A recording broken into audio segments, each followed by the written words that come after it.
The fight had ended, yet Luka's mind was still caught in its grip. He lay on the ground, breath ragged, his body aching from the force of being thrown. Kinyuan stood over him, his sharp gaze unwavering as he bent down slightly. "Why are you in such a hurry, Luka?"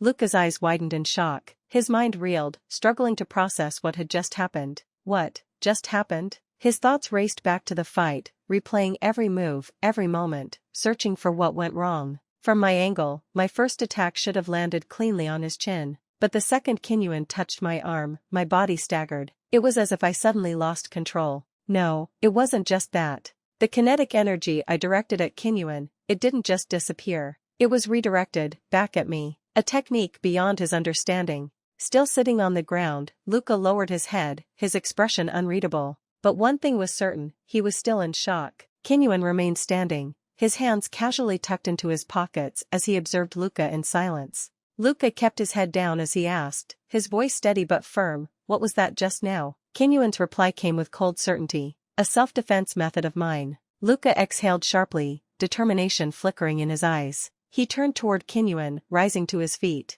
"Could I, maybe learn it?" Kinyuan didn't answer right away. Instead, he raised one metallic hand, the faint sound of joints shifting, filling the air as he cracked his fingers. Then, he spoke, his tone deeper, heavier. "Even after seeing me like this?" A droplet of blood fell to the ground near his feet. Kinyuan didn't even flinch as he watched it soak into the dirt. There is always a price to shortcuts. Both Luka and Kinyuan sat down, their legs crossed, facing each other on the training floor. Kinyuan's expression remained unreadable as he asked, "Luka, what did you learn from that battle just now?" Luka clenched his fists, his mind still lingering on the fight. "It felt like I had just been charmed." He inhaled deeply before continuing, "My body moved on its own. I was completely out of control." Kinyuan's gaze sharpened. "Arcie's victima. That's the name of the technique." Luka's brows furrowed in recognition. "Isn't that the same technique used by lowly street thugs?" He paused, then added, his tone serious, "What you just showed me now was far too refined to be lumped in with something so crude. It could easily be implemented into military combat training."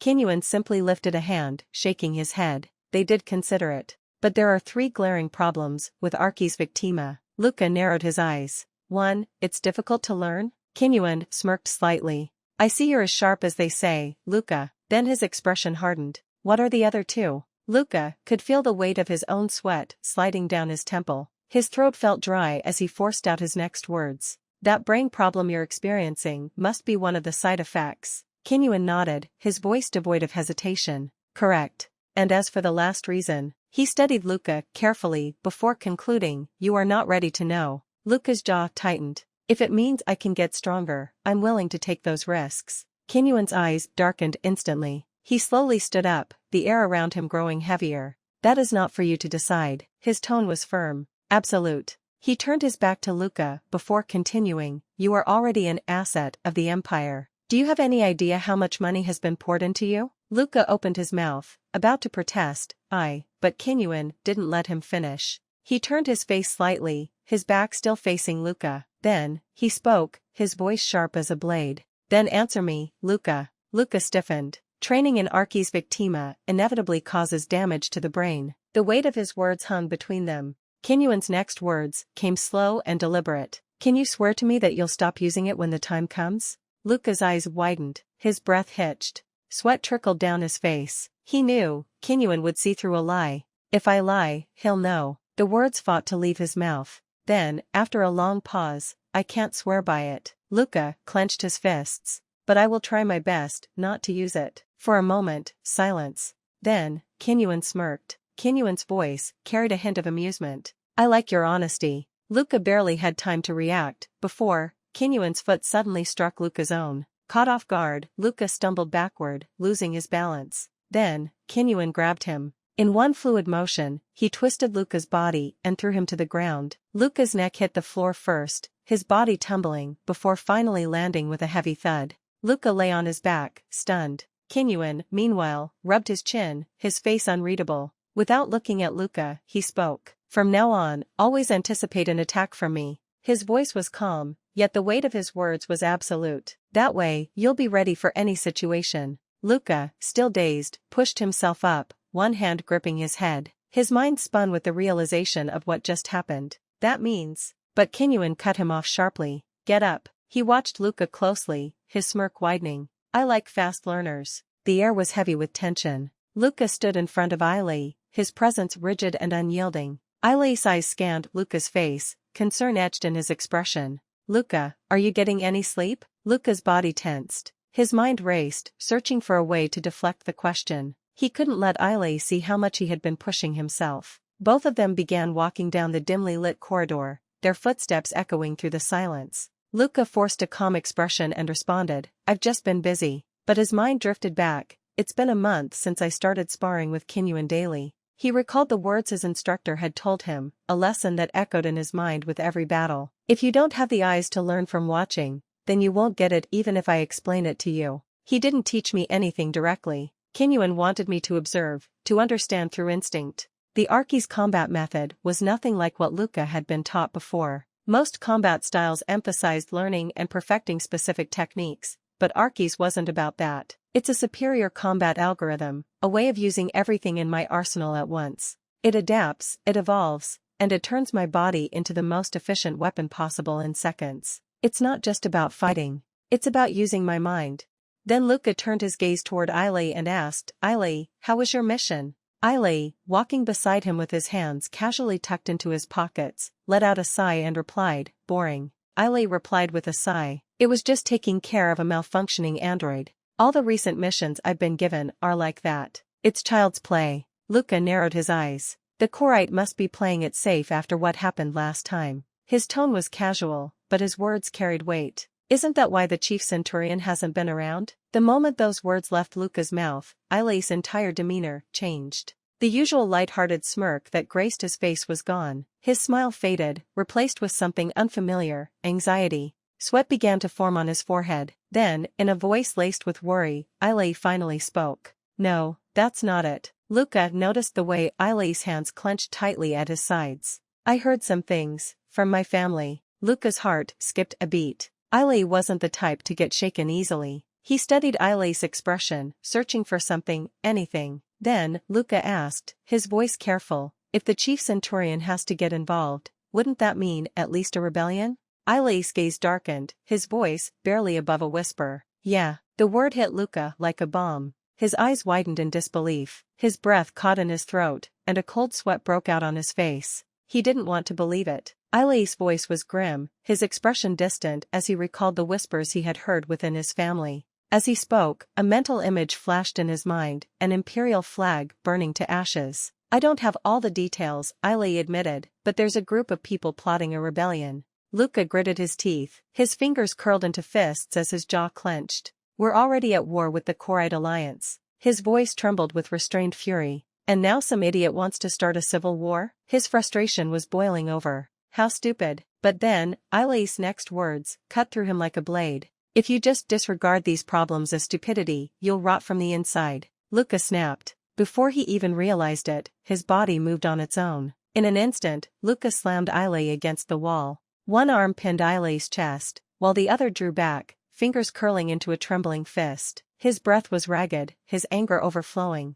Then, through clenched teeth, he growled, I warned you, Ailey. His voice was sharp, dangerous. I can overlook you wanting to leave the Empire. Ailey's eyes widened slightly. Luka's fingers tightened. But if you wish to become an enemy, his voice lowered into a deadly whisper, I won't hesitate. I can't leave you be. For the first time, Ailey looked truly shocked. The air between them grew unbearably heavy. Then, after a long pause, Ailey spoke. His voice wasn't shaken. It was calm, but there was a hint of melancholy beneath his words. I also passed the aptitude test for the Imperial Guard. His expression softened, though there was a trace of sadness in his smile. I just thought, this kind of thing would be important for the Empire. Luka's eyes flickered. His grip loosened slightly, but the tension remained. Ailey let out a small sigh, his smile returning, though this time it was lighter, more tired.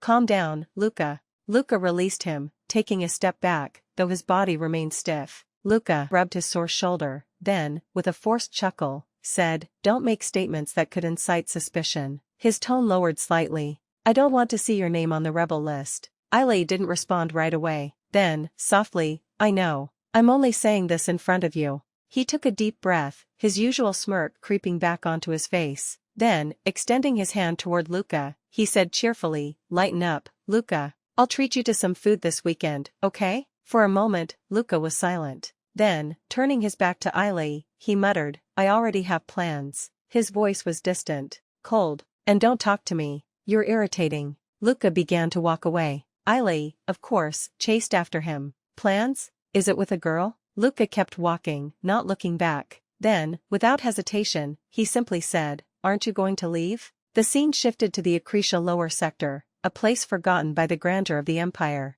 Luka walked alongside Kinyuan, both clad in casual attire for the first time in a long while. Luka had his hoodie pulled up, hands tucked into his pockets, blending into the shadows of the slums. Kinyuan glanced at him, a smirk playing on his lips. Hasn't it been a while? This place should be familiar to us both, considering where we came from. Luka's expression darkened. The day I became a trainee, I thought I'd never have to return here again. I didn't want to breathe the same air as these idiots. Kinyuan chuckled. Well, you are the type to climb high. Luka's eyes widened slightly, surprised by Kinyuan's remark. As they continued walking, a distant argument caught Luka's attention. A blonde-haired man shoved another out of his way. Hey, move it! The other, with brown hair, snapped back. You were standing there, idiot. Luka's expression darkened further. The air of the lower sector is foul. His mind drifted back. This entire city is powered by the thermal energy from the magma beneath it. But the waste, the heat, the filth, it all gets dumped down here. Back when I was young, breathing in this air every day, I felt like I had to escape, or else I'd stay a loser for the rest of my life. He turned his head slightly, his gaze landing on something that made his stomach churn. Shit. Before he could sink deeper into his thoughts, Kinyuan nudged him forward. This way, Luka. He led them into a narrow alleyway, slipping into the maze-like streets of the lower sector. As they emerged into a crowded marketplace, Luka glanced around, his guard up. Is this a black market? Kinyuan grinned. First time? Luka's eyes narrowed. There were plenty of kids who never came back after wandering into places like this out of curiosity. His gaze flickered to Kinyuan. For someone who's been an Imperial Guard for decades, he sure knows this place better than I do. He glanced at his prosthetic arms and legs, a lingering thought gnawing at him. The instructor ordered me to use prosthetics with lower energy output for this trip. What exactly is he planning? They stopped at a shop front, and Kinyuan turned to him. Get ready, Luka. Luka frowned. For what? Kinyuan didn't answer. He simply kept walking. Ahead of them stood a large building, its entrance guarded by two men dressed in black and white uniforms. As they approached, the guards immediately blocked their path, gripping their weapons. One of them raised his hand. Halt. The spectator entrance is that way. Kinyuan smiled casually. I need to speak with the supervisor of this establishment. The guard's brow furrowed. Do you know our boss, Aleph? Kinyuan's smirk deepened. Not really. I just wanted to see him. The second guard snorted, stepping forward and pointing his pistol at Kinyuan's head. Are you out of your damn mind? Kinyuan's expression didn't change. Before the guard could even react, Kinyuan struck. His leg shot up, wrapping around the guard's neck in a swift, fluid motion. The guard's eyes bulged, confusion and panic setting in as he was yanked off his feet. Kinyuan spun his body, using the momentum to slam the guard onto the ground. The second guard fumbled for his weapon, panic flashing across his face. But he was too slow. Before he could even lift his gun, Luka moved. In one swift motion, he grabbed the downed guard's weapon,